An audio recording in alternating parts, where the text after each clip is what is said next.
বড় পরিবর্তন অনেকেই এটা নিয়ে ভয় পাচ্ছেন যে ইনডিফিনিট লিভ টু রিমেইন যেটা ৫ বছর থেকে ১০ বছরে করার পরিকল্পনা আসছে এই ২২ জুলাই থেকে। তো এটার আসলে একটু যদি ব্যাখ্যা করে বলতেন আপনি। জি, এই ব্যাপারটা ছিল মানে one of the hot top.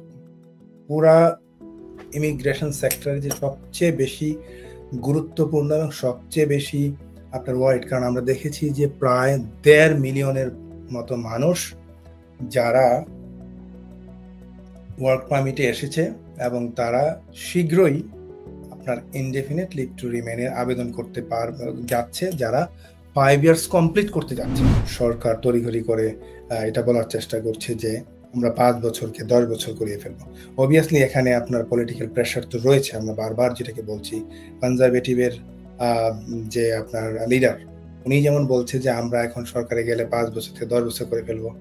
At the same time আরেকদিকে নাইজেল ফারাজ এখানে প্রেশার দিচ্ছে। সো ওভারঅল আপনার সবকিছুর কারণে কিন্তু গভর্নমেন্ট ইমিগ্রেশনের দিক দিয়ে একটু বিপাকে।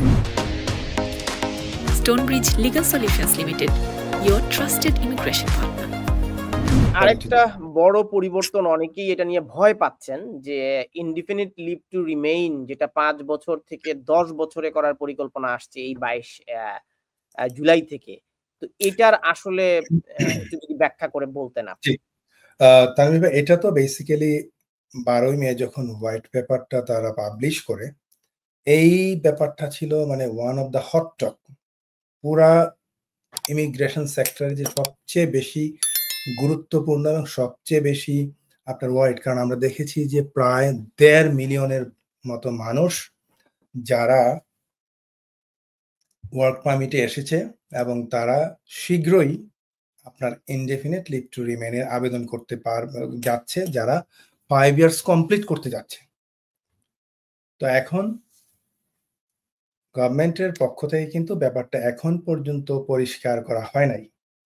আপনার হোম সেক্রেটারিকে যখন প্রশ্ন করা হয়েছিল যে যারা এখানে এক্সিস্টিং যারা রয়েছে স্কিলড ওয়ার্কার ভিসায়, যাদেরকে তুমি অ্যাসিউরেন্স দিয়ে নিয়ে এসেছো, যাদের আপনার লেটারে বলা আছে যে you may apply for indefinite leave to remain after 5 years, তুমি তাদেরকে নিয়ে এসেছো বলে যে এখানে 5 years for indefinite leave to remain দিবা।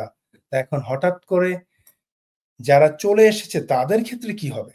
That is very very important.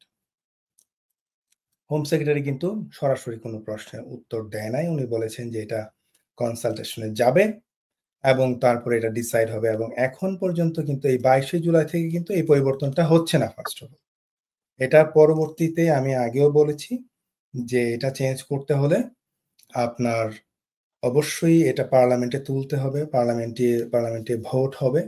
Vote হওয়ার পর তাদের যে first stage, second stage, committee stage, report stage এবং থার্ড যে রিডিং হবে, ফার্স্ট রিডিং, সেকেন্ড রিডিং এবং থার্ড রিডিং এর পর হাউস অফ কমন্স যখন পুরোপুরি এটাকে পাশ করবে, এটা একটা লম্বা প্রক্রিয়া। তবে ভয়ের কোনো কারণ নাই যারা ৫ বছরের ভয়ের কোনো কারণ নাই। এবং যাদের indefinite leave to remain application আমার কাছে মনে হয় উইদিন 6 মান্থস টু 1 ইয়ার, তাদের ক্ষেত্রে এটা এফেক্টেড, যদি তারা করতেও চায় এক্সিস্টিংটাকে। আপনি কি ক্লায়েন্টদের এগুলো সাবমিট করছেন? ইনডিফিনিট লিভ টু রিমেইন এখন যারা আসছে? ইনডিফিনিট লিভ টু রিমেইন কিন্তু এখনো ইন রিয়ালিটি শুরু হয়নি। কারণ হচ্ছে আমাদের স্কিলড ওয়ার্কার ভিসাটা যখন শুরু হলো, প্রথম দিকে যখন আপনি জানবেন হয়তো কোভিডের পর থেকে কিন্তু 2020 এর পর থেকে কিন্তু তারা 21 এর পর থেকে কিন্তু তারা মূলত এই স্কিলড ওয়ার্কার রুটে শুরু করে। আপনার এই সহজ পন্থাটা শুরু করার পর 5 ইয়ার্স রুটে যারা যাবে indefinite leave to remain application করা হয়তো শুরু হবে সুন। এবং এই কারণেই তারা একটু ওয়ারিড যে এতগুলি মানুষ, ১.৫ মিলিয়ন মানুষ যখন indefinite leave to remain application করবে, তারা ১ বছরের মধ্যে কিন্তু আপনার ব্রিটিশ নাগরিকত্বের আবেদন করবে। সো এটা হিউজ পরিমাণ আপনার একটা নাম্বারস, কিন্তু এটা হিউজ নাম্বারস যারা ব্রিটিশ ন্যাশনালিটি আবেদন করতে যাচ্ছে। এই জন্য আপনার সরকার তড়িঘড়ি করে এটা বলার চেষ্টা করছে যে আমরা 5 বছরকে 10 বছর করিয়ে ফেলবো। অবভিয়াসলি এখানে আপনার পলিটিক্যাল প্রেশার তো রয়েছে। আমরা বারবার যেটাকে বলছি, কনজারভেটিভের যে আপনার লিডার, উনি যেমন বলছে যে আমরা এখন সরকারে গেলে 5 বছর থেকে 10 বছর করে ফেলবো। এট দ্য সেম টাইম আরেকদিকে নাইজেল ফারাজ এখানে প্রেশার দিচ্ছে। সো ওভারঅল আপনার সবকিছুর কারণে কিন্তু গভর্নমেন্ট ইমিগ্রেশনের দিক দিয়ে একটু বিপাকে। একদিকে আপনি দেখেছেন যে